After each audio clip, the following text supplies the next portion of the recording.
بسم اللہ الرحمن الرحیم۔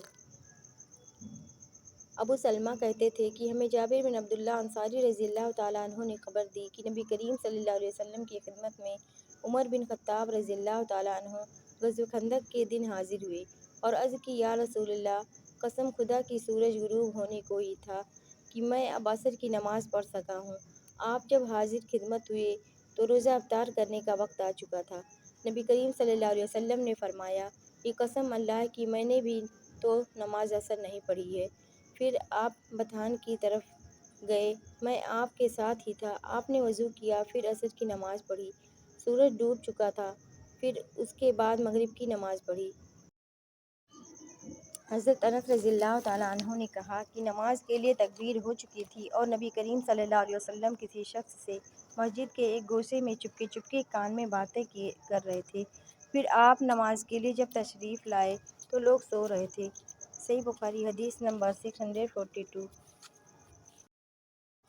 حمید نے بیان کیا کہ میں نے ثابت بنانی سے ایک شخص کے متعلق مسئلہ دریافت کیا جو نماز کے لیے تکبیر ہونے کے بعد گفتگو کرتا رہے۔ اس پر انہوں نے انس بن مالک رضی اللہ تعالیٰ عنہ سے بیان کیا کہ انہوں نے فرمایا کہ تکبیر ہو چکی تھی۔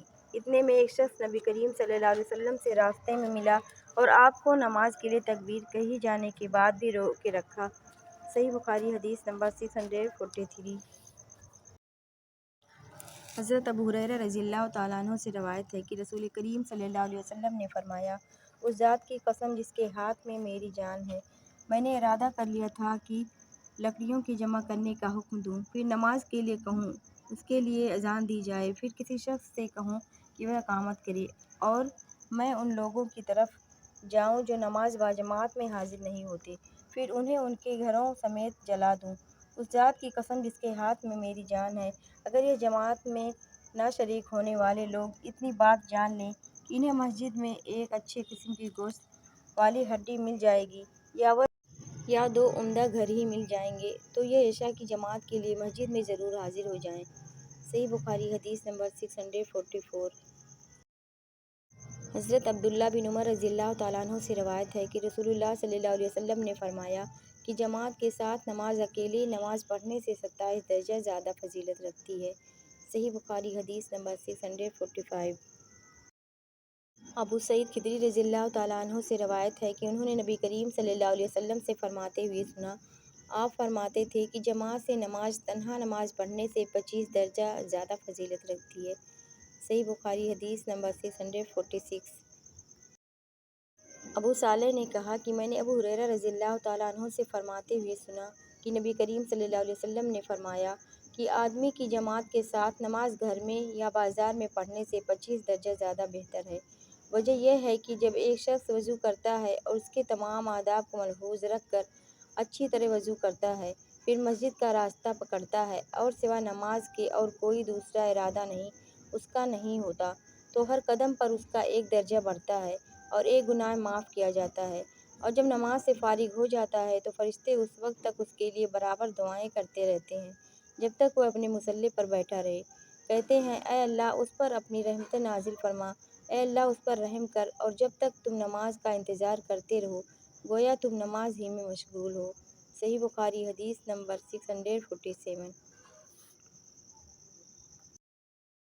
حضرت ابو ہریرہ رضی اللہ تعالیٰ عنہ نے کہا کہ میں نے نبی کریم صلی اللہ علیہ وسلم سے سنا، آپ صلی اللہ علیہ وسلم نے فرمایا کہ جماعت سے نماز اکیلے پڑھنے سے 25 درجہ زیادہ بہتر ہے، اور رات دن کے فرشتے فجر کی نماز میں جمع ہوتے ہیں۔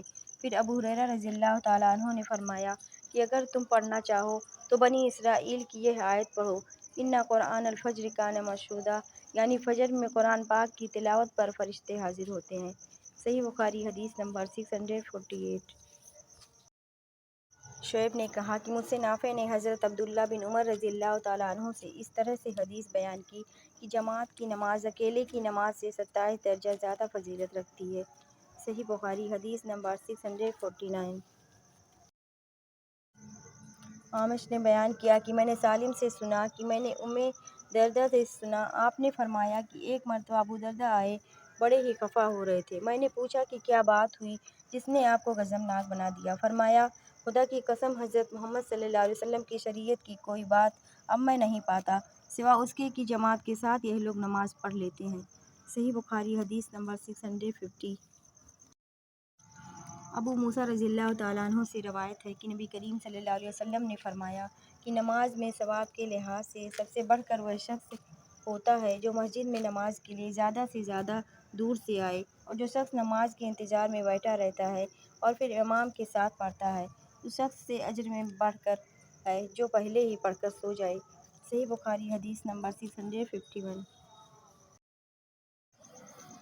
حضرت ابو ہریرہ رضی اللہ تعالیٰ عنہ سے روایت ہے کہ رسول اللہ صلی اللہ علیہ وسلم نے فرمایا، ایک شخص کہیں جا رہا تھا، راستے میں اس نے کانٹوں کی بھری ہوئی ایک ٹہنی دیکھی، بس اسے راستے سے دور کر دیا۔ اللہ تعالیٰ صرف اسی بات پر راضی ہو گیا اور اس کی بخشش کر دی۔ صحیح بخاری حدیث نمبر 652۔ آپ صلی اللہ علیہ وسلم نے فرمایا کہ شہداء 5 قسم کے ہوتے ہیں: طاعون میں مرنے والے، پیٹ کے عارضے، ہیضے وغیرہ میں مرنے والے، اور ڈوب کر مرنے والے، اور جو دیوار وغیرہ کسی بھی چیز سے دب کر مر جائے، اور خدا کے راستے میں جہاد کرتے ہوئے شہید ہونے والے۔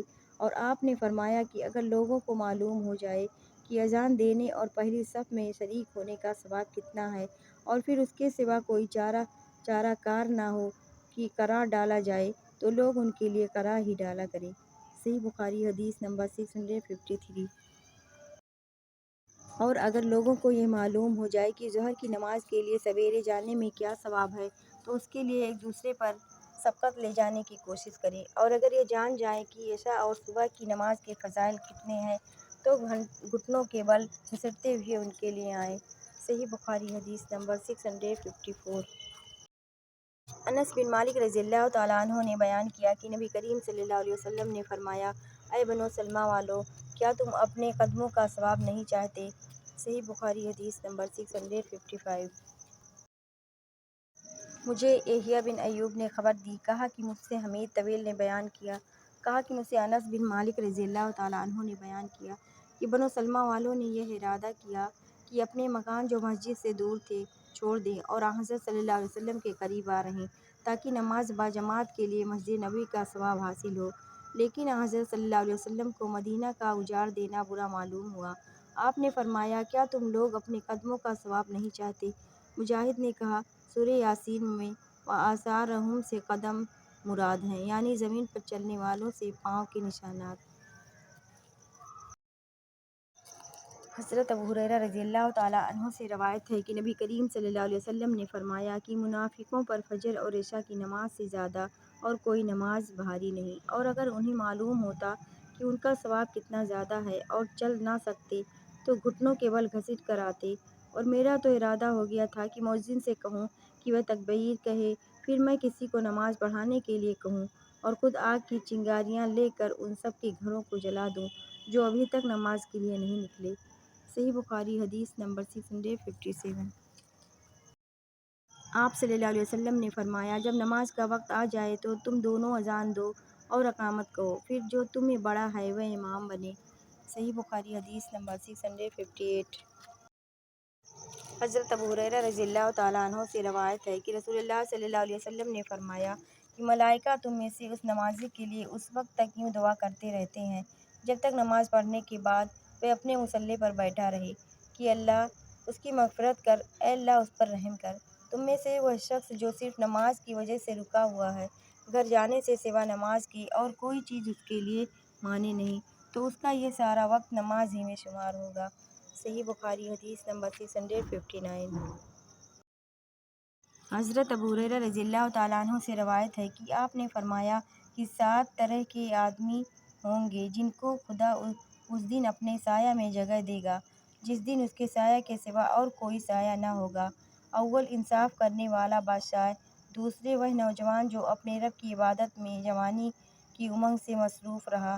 تیسرا، ایسا شخص جس کا دل ہر وقت مسجد میں لگا رہتا ہے۔ چوتھے، 2 ایسے شخص جو اللہ کے لیے باہم محبت رکھتے ہیں اور ان کے ملنے اور جدا ہونے کی بنیاد یہی للہ محبت ہے۔ پانچواں، وہ شخص جسے کسی باعزت اور حسین عورت نے برے ارادہ سے بلایا لیکن اس نے کہہ دیا کہ میں خدا سے ڈرتا ہوں۔ چھٹا، وہ شخص جس نے صدقہ کیا مگر اتنے پوشیدہ طور پر کہ بائیں ہاتھ کو بھی خبر نہیں ہوئی کہ داہنے ہاتھ نے کیا خرچ کیا۔ ساتواں، وہ شخص جس نے تنہائی میں اللہ کو یاد کیا اور بے ساختہ آنکھوں سے آنسو جاری ہو گئے۔ صحیح بخاری حدیث نمبر 660۔